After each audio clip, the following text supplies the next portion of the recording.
60 Minutes. Rewind. Who is Gore Vidal? I am at heart, he says, a propagandist, a tremendous hater, a tiresome nag, complacently positive that there is no human problem which could not be solved if only people would do as I advise. He lives in Italy, but he spends at least a couple of months in the United States each year. His annual refresher course, hawking a new book if he has one, appearing on talk shows, casting his pearls before the provincial folks at home. We followed Vidal for some weeks in Italy and the United States to get a close-up look at this author, social critic, dilettante anthropologist. Vidal's penthouse apartment in Rome is a salon for an assortment of Romans, aristocrats and artists, film stars and models, politicians and writers. And they like to hear his gossip about his contemporaries. For instance, Truman Capote and Norman Mailer. Mailer, I think, is absolutely an atrocious personality. But by atrocious, I mean his hatred of women. His absolutely demented machismo. He's against contraception. He's against abortion. That's why I think he's like a VFW commander in Schenectady. Makes it a very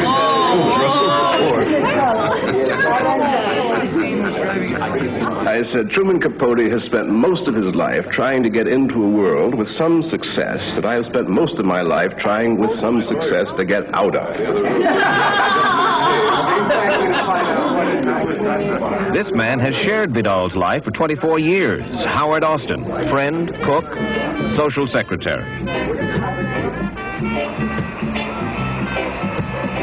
Vidal does most of his writing above the Amalfi Coast south of Naples in a kind of Berchtesgaden, a 5-story establishment hanging from the cliffs of Ravello, complete with its own vineyard and lemon orchard. He bought all this with the proceeds of 4 bestsellers. He writes fast and in longhand. He's produced 14 novels in the last 30 years, plus 4 Broadway plays, countless films and television dramas, and a profusion of essays and poems. His first novel, written at 19, was Willy Waw. Then The City and the Pillar on homosexuality, Messiah, Julian, Washington, D.C., Myra Breckenridge, 2 Sisters, Burr, and Myron.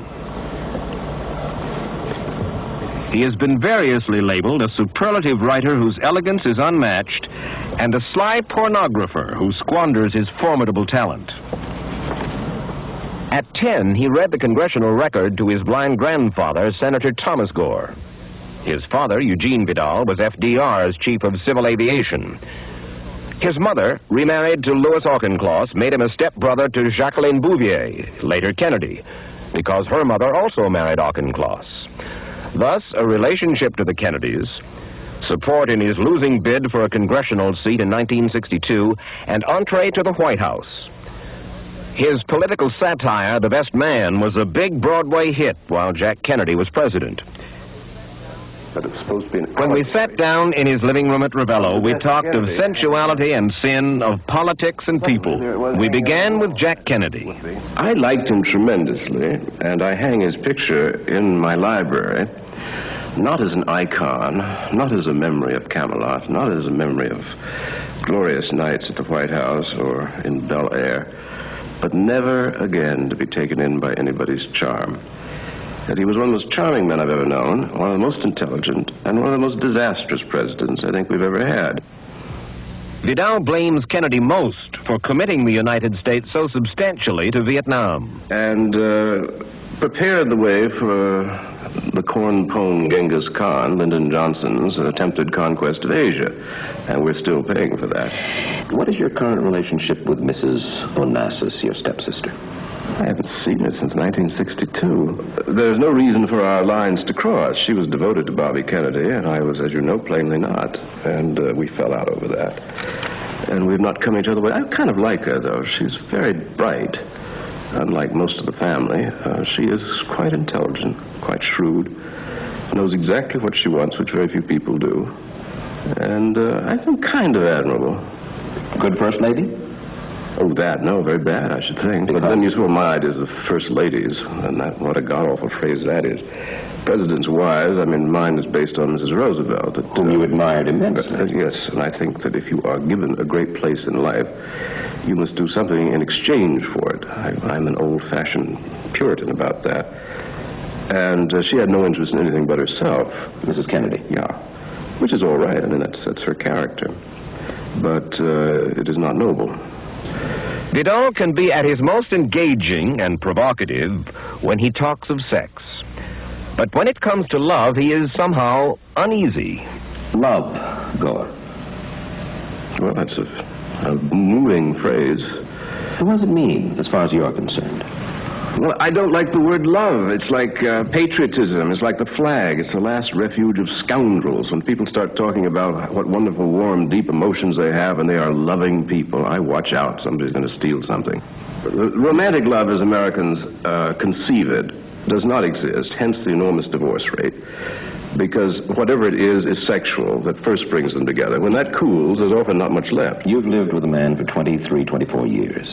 Yes. You have never been in love with him, nor are now. You are simply good companions. I'm not sure that I understand. Well, haven't I proved it by living with somebody for 24 years? That's obviously not being in love. If you're in love, that is something very intense and generally very brief, as has been most people's experience. You don't live with the person you're in love with, I should think. At least I've known very few cases of it. You mean it's an arrangement, a convenience for you? No, just you live with a friend, that's all, which is something quite different from having a grand passion or having a love affair. Well, you live with a friend, but you have sexual congress, if you will, with an assortment of friends. Oh, certainly. I'm devoted to promiscuity. And always have been. I believe the more you do, the better it is for you. I'm a great health nut. And sex is, I think, absolutely marvelous for the whole system. Tones you up. You take a certain satisfaction in the fact that American attitudes about sex, sexual liberation, sensuality, whatever, have changed considerably, particularly in the last half dozen years. Yes, indeed. And I certainly am happy to take a good deal of credit for that. Because I think it was necessary. I think part of the sickness of the country has come from a degree of repression. I think a great deal of the misadventure in Vietnam came out of a kind of deranged machismo on the part of the American rulers. We've had two presidents, which I think were clearly pathological types, Lyndon Johnson and Nixon in a row. And the people aren't dumb, but the people, I guess, are kind of morbid. They like these extraordinarily crazy people who get up there very intense. And as you look at them, you expect suddenly a little door will open, and a bird will come out. Sooner or later, they're going to go mad on air. And this, I guess, is exciting. I think it's a little sick, but it's very exciting for the audience out there. Not so long ago, Gore, you wrote, "It could be said with almost the best will in the world that we've created a hell and called it the American way of life."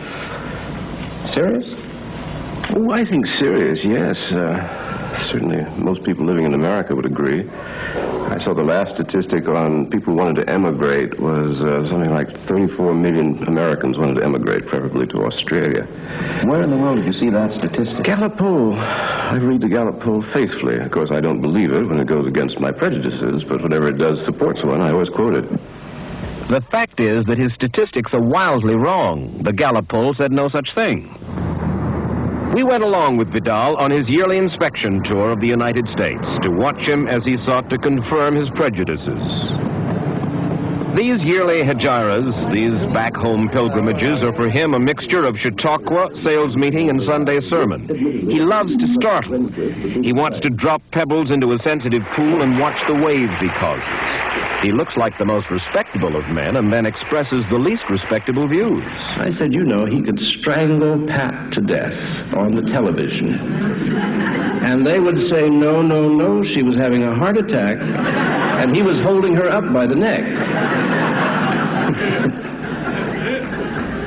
Best of all, he likes the TV talk shows. He's a compulsive performer, always available, even in a supporting role. Because everything I talk about comes either from here or from here, or both places. And let me ask you, I was just fascinated by the Nixon of the transcripts, as we all were, the way he talked. Well, I think the profanity is just unbelievable. He's been called the best political novelist since Disraeli. He was also called a commie pinko fag by a former officer of the Yale Political Union. Speaking on the State of the Union and other catastrophes, here is Gore Vidal. At Yale, as everywhere, Vidal is a crowd pleaser, an intellectual vaudevillian. The first thing concerning our fellow citizens today is the economy. We'll leave that out and start right in on something we hear about at election time, law and order. The FBI has always been a collaborating tool of reactionary politicians. The Bureau has also had a nasty talent for amusing presidents with lurid dossiers on the sex lives of their rivals.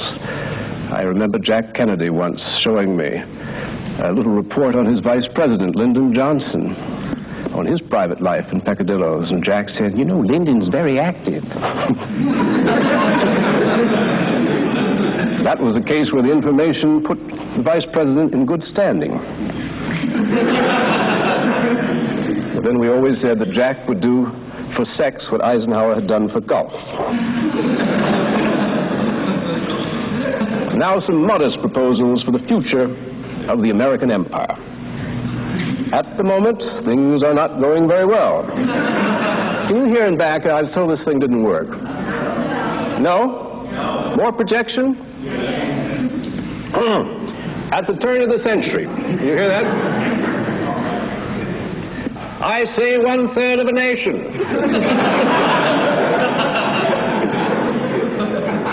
Ill-groomed.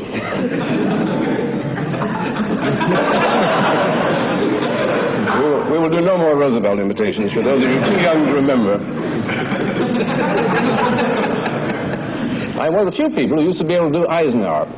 In a true democracy, there is no place for a serious difference of opinion on great issues.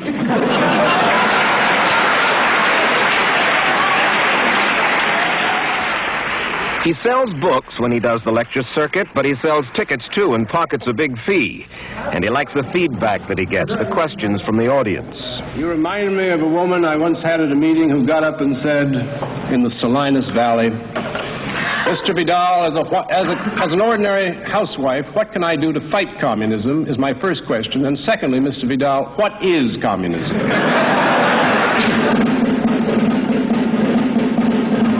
Vidal says that he gets a kind of electric shock from rubbing shoulders with people in small towns, though he is bewildered by some of it, as by the chorus that came to serenade him in Parkersburg, West Virginia.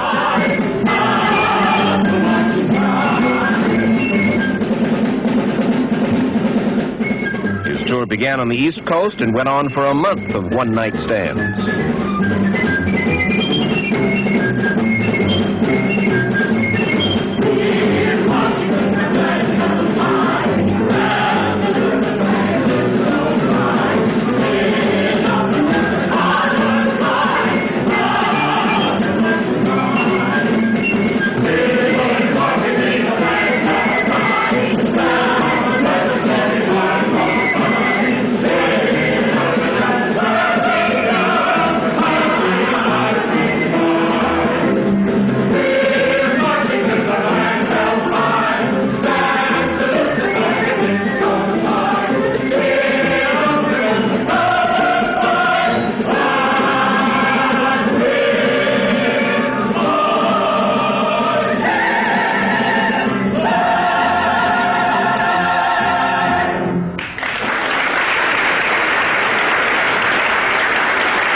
By the time I caught up with him at the end of a ladies' luncheon, Vidal had persuaded himself that America was going to hell in a handbasket. When I put it to him that he was too gloomy, that he didn't know enough and hadn't seen enough to arrive at that cataclysmic conclusion, he wearily had at me. Mike, I am so in touch with reality, and you are so far off base that I cannot begin to save your soul in the remaining seconds that are left to us. I am absolutely right in the general line that I have taken on what is wrong. This country was a success because of cheap labor and cheap energy. We're never going to have that again. We're going to have to contract. We don't know how to adjust to this. We're going to have less gross national product, not more. I mean, we're headed for a complete economic crack-up. There is no doubt about that, and I can quote you any number of bankers from one end of Zurich to Basel. Are you planning to spend your last days with us here in the bunker, or are you simply going to abandon us to our fate?